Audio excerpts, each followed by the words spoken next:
ইতিমধ্যে আপনারা বিভিন্ন যোগাযোগ মাধ্যম সামাজিক যোগাযোগ মাধ্যমে দেখেছেন বাংলাদেশের অভ্যন্তরে 15ই আগস্টকে কেন্দ্র করে বিশৃঙ্খলা সৃষ্টি করবার জন্য তিনি উস্কানি দিচ্ছেন।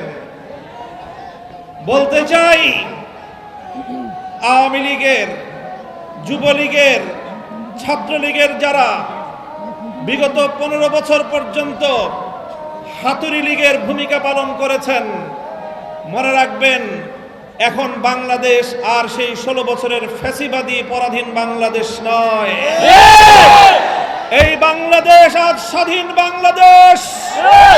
ছাত্র জনতার এক সকল রক্তের বিনিময়ে অর্জিত এই স্বাধীন বাংলাদেশে যদি 15ই আগস্টকে কেন্দ্র করে কোন নৈরাজ্য সৃষ্টির পায়তারা করা হয়, সারা বাংলাদেশে তাদেরকে প্রতিরোধ করা হবে।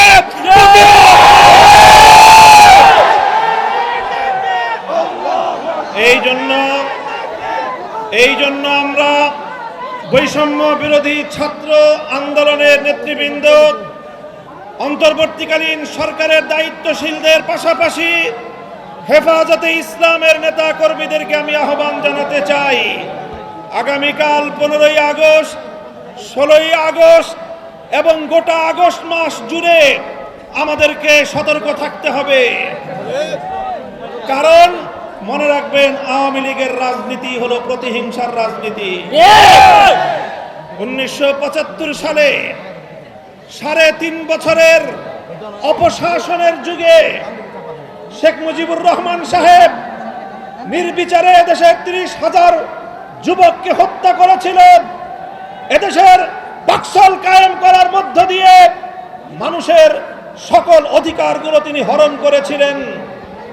অধিকার হারা মানুষ তখন তারা ক্ষুব্ধ হয়ে ধানমন্ডির 32 নম্বর বাড়িতে অভ্যুত্থান পরিচালনা করেছিল। তখন এই শেখ হাসিনা ঘোষণা দিয়েছিল যে জাতি তার বাবাকে হত্যা করেছে তিনি সেই জাতির কাছ থেকে প্রতিশোধ গ্রহণ করবেন। বিগত 45 বছর ধরে শেখ হাসিনা প্রতিশোধের রাজনীতি করেছেন, প্রতিশোধ দিয়েছেন আমার বাংলার তাওহীদ জনতার বিরুদ্ধে, প্রতিশোধ নিয়েছেন বাংলার স্বাধীনতাকামী মুক্তিকামী জনতার বিরুদ্ধে, প্রতিশোধ নিয়েছেন বাংলাদেশের ছাত্র জনতার বিরুদ্ধে, প্রতিশোধ নিয়েছেন এদেশের হেফাজতে ইসলামের লক্ষ লক্ষ নিরপরাধ মানুষের বিরুদ্ধে। তিনি একজন খুনির নেশায় মাতাল, খুনের নেশায় মাতাল। আপনারা লক্ষ্য করে থাকবেন, যারা মাতাল হয়, মদখোর হয়, তারা সারাদিন যে যেখানে থাকে, দিন শেষে রাতের বেলায় সব মাতালগুলো একসাথে হয়ে মদ্যপান করে মাতলামি করে। বর্তমান পৃথিবীতে বড় বড় খুনের নেশায় মাতাল আছে। 1 নম্বর বিনিয়ামিন নেতানিয়াহু, 2 নম্বর ভারতের গুজরাটের কসাই নরেন্দ্র মোদী, 3 নম্বর বাংলাদেশের বিদায়ী ফ্যাসিবাদী শেখ হাসিনা। এই শেখ হাসিনা এখন গিয়ে খুনের নেশায় মাতাল হয়ে নরেন্দ্র মোদীর সাথে আখড়া করেছে। যদি সেখান থেকে বসে বাংলাদেশের স্বাধীনতার উপর কোনো হস্তক্ষেপ করার চেষ্টা করা হয়, তাহলে বাংলাদেশের মাটিতে ভারতীয় দূতাবাস থাকতে পারবে না।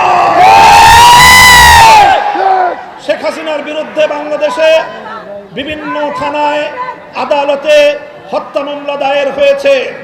আমি আহ্বান জানাতে চাই, খুনি হাসিনাকে ধরে এনে বিচারের কাঠগড়ায় দাঁড় করাতে হবে। প্রিয় সাথী ও বন্ধুগণ, বক্তব্য শেষ। ইনশাআল্লাহ বিগত দিনে যেভাবে আমরা রক্ত দিয়েছি পিলখানায়, যেভাবে আমরা রক্ত দিয়েছি শাপলা চত্বরে, যেভাবে আমরা রক্ত দিয়েছি মোদী বিরোধী আন্দোলনে হাটহাজারীতে, যেভাবে রক্ত দিয়েছি আমরা মোদী বিরোধী আন্দোলনে ব্রাহ্মণবাড়িয়ায়, ঠিক আগামী দিনেও দেশের স্বাধীনতা রক্ষার জন্য, ইসলামের হেফাজতের জন্য যদি আবার রক্ত দেওয়ার প্রয়োজন হয়, স্বাধীনতার ঝান্ডা নিয়ে রক্ত দেওয়ার জন্য প্রস্তুত থাকবে কারা?